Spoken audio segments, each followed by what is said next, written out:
उत्तर प्रदेश के वेस्ट में बसा और दिल्ली के पास जो एनसीआर का पार्ट है, एक ऐसा शहर जिसका नाम है ग्रेटर नोएडा। ये शहर इंडिया की फ्यूचर मेगा सिटी होने वाली है। Future smart city, future economic hub. India में जितनी भी स्मार्ट सिटी के प्रोजेक्ट चालू हैं, उनमें से नोएडा टॉप 3 में रहने वाला है। मैं ऐसा क्यों बोल रहा हूँ, ये बात आपको आगे पता चलेगी। ईडा यानी Yamuna expressway industrial development authority, इस अथॉरिटी ने एक प्रपोजल दिया है जिसका नाम है ग्रेटर नोएडा मास्टर प्लान 2041। इसी प्लान के लिए ईडा 1 साल से तैयारी कर रहा था और इस मास्टर प्लान का सेंटर पॉइंट रहने वाला है देश में बनने वाला सबसे बड़ा एयरपोर्ट यानी जेवर एयरपोर्ट। मैंने बहुत सी वीडियो में बताया है कि इस एयरपोर्ट के आने से इस एरिया की किस्मत चेंज होने वाली है और ऐसा होते हुए दिख रहा है। जो ये मास्टर प्लान प्रपोज किया है ईडा ने, इसमें 2 इंफ्रास्ट्रक्चर बेस का काम करने वाले हैं। पहला है जेवर एयरपोर्ट और दूसरा है यमुना एक्सप्रेसवे। आगे बढ़ने से पहले हमें बेसिक नॉलेज होना चाहिए नोएडा और ग्रेटर नोएडा के बारे में। वैसे नोएडा एक शॉर्ट फॉर्म है जिसका पूरा नाम है new Okhla industrial development authority. आपको इसका पूरा नाम जान के अंदाजा तो मिल गया होगा कि इस सिटी का क्या पर्पस है। 1975 से 1977 तक इमरजेंसी का दौर था। 1976 में Uttar Pradesh industrial development act 1976 create हुआ। इस एक्ट के बनते ही उत्तर प्रदेश के गौतम बुद्ध जिले को चुना गया नोएडा को बनाने के लिए। उस समय 36 विलेज को इसमें शामिल किया गया जिनको डेवलप किया जाना था। और यहाँ ध्यान रखने वाली बात यह है कि दिल्ली एनसीआर नहीं बना था अभी तक।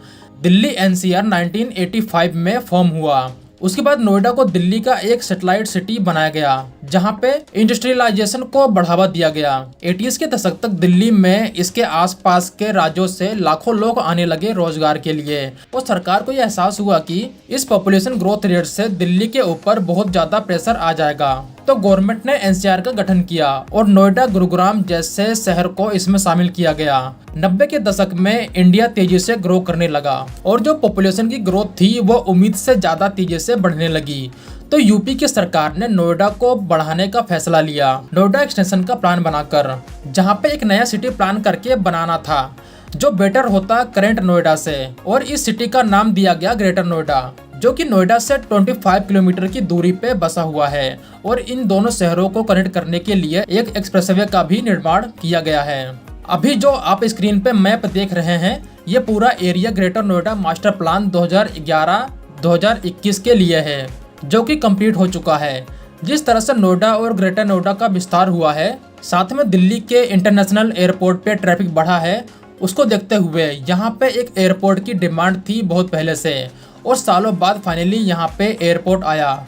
और वो भी कोई छोटा मोटा नहीं, ये एयरपोर्ट इंडिया का तो सबसे बड़ा एयरपोर्ट होने वाला है। साथ में ये एशिया का दूसरा सबसे बड़ा एयरपोर्ट होगा, चाइना के बीजिंग एयरपोर्ट के बाद। जैसा कि आप इस मैप में देख सकते हैं, यह नोएडा और ग्रेटर नोएडा है और ये यमुना एक्सप्रेसवे है जो आगरा को कनेक्ट करता है। इसी एक्सप्रेसवे के बगल में थोड़ा दूर जाते ही आपको जेवर एयरपोर्ट मिलेगा।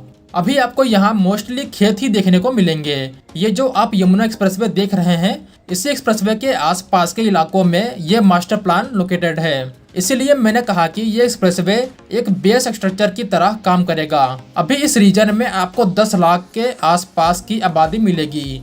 ईडा का कहना है 2041 तक यहाँ पे 41 लाख से ज्यादा के लोग रहने वाले हैं, जो कि एक ह्यूज नंबर है। इस पॉपुलेशन के लिए 8 लाख घरों की जरूरत होने वाली है। साथ में 1200 हेक्टेयर कमर्शियल स्पेस और 4000 हेक्टेयर इंडस्ट्रियल लैंड की भी जरूरत होगी। इसीलिए कहीं ये सिटी कोलैप्स न कर जाए, ईडा इसको ध्यान में रखते हुए इसकी प्लानिंग कर रही है।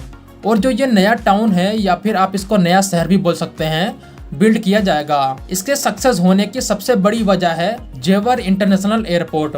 जो योजना बनाई है ईडा ने, इसके फेस 1 में 604 स्क्वायर किलोमीटर का एरिया है। इसमें 321 स्क्वायर किलोमीटर का एरिया अर्बन है। 2011 के सेंसस के मुताबिक इस एरिया में 3,70,000 से ज्यादा के लोग रहते हैं, जिसमें से 19.3% अर्बन पॉपुलेशन है और बाकी के रूरल। इसकी कनेक्टिविटी को देखते हुए ये रीजन एक प्रीमियम लोकेशन बन जाता है और ईडा को ये बात पता है। इस मास्टर प्लान में एरोट्रोपोलिस सेंटर, बिजनेस डिस्ट्रिक्ट, एक ओलंपिक सिटी, ट्रांसपोर्टेशन सेक्टर जैसे की प्रोजेक्ट शामिल है। वैसे जो लोग कंफ्यूज हैं एरोट्रोपोलिस वर्ड से, उनको बता दूं कि एक प्लांट सिटी होता है जिसको किसी बड़े एयरपोर्ट के इर्द गिर्द बनाया जाता है। मास्टर प्लान में जो एरोट्रोपोलिस का एरिया है वो 10,542 हेक्टेयर का है, जिसमें से एयरपोर्ट का एरिया 4,742 हेक्टेयर का और जो रिमेनिंग एरिया है वो है 5,790 हेक्टेयर का। ये एक मल्टी मॉडल कमर्शियल कोर है जो कॉरपोरेट फ्लेक्स ऑफिसेस,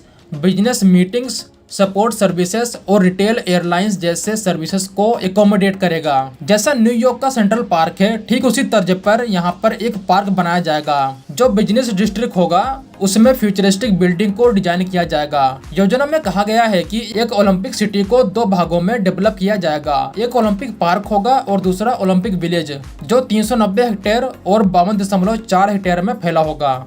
यहाँ जो सड़कों की चौड़ाई है वो 25 से 130 मीटर की होने वाली है। आप लोग देखना ये शहर कैसे इंडिया की ग्रोथ का एक शाइनिंग फेस बनने वाला है। 2024 में जेवर एयरपोर्ट के पहले फेज का काम कंप्लीट कर लिया जाएगा। यहाँ पे कनेक्टिविटी के लिए मेट्रो, नियो मेट्रो और पोर्ट टैक्सी का प्रपोजल है। नोएडा, गाजियाबाद, गुरुग्राम, दिल्ली को मिला के ये एरिया दुनिया का सबसे बड़ा मेट्रोपॉलिटन रीजन बन चुका है। अब ये रीजन इंफ्रास्ट्रक्चर डेवलपमेंट, कॉमर्स के मामले में भी दुनिया के बाकी के मेट्रोपॉलिटन रीजन को पीछे छोड़ने वाला है। हमें ये नहीं भूलना चाहिए कि कोई भी प्रोजेक्ट जितना बड़ा होता है उसके चैलेंजेस भी उतने बड़े होते हैं। इस सिटी के ऊपर काम कब स्टार्ट होता है ये तो देखने वाली बात है। अभी तो फिलहाल इसका प्रपोजल रखा गया है, अभी इसको बहुत सी एजेंसी से मंजूरी मिलना बाकी है। फिर सबसे मेन चैलेंज आएगा जमीन अधिग्रहण का। अगर जमीन अधिग्रहण का काम टाइम पे सक्सेसफुल हो जाता है तो आप उम्मीद लगा सकते हैं कि 2041 में जिस तरह का प्लान है हमको रियलिटी में बन के रेडी मिलेगा।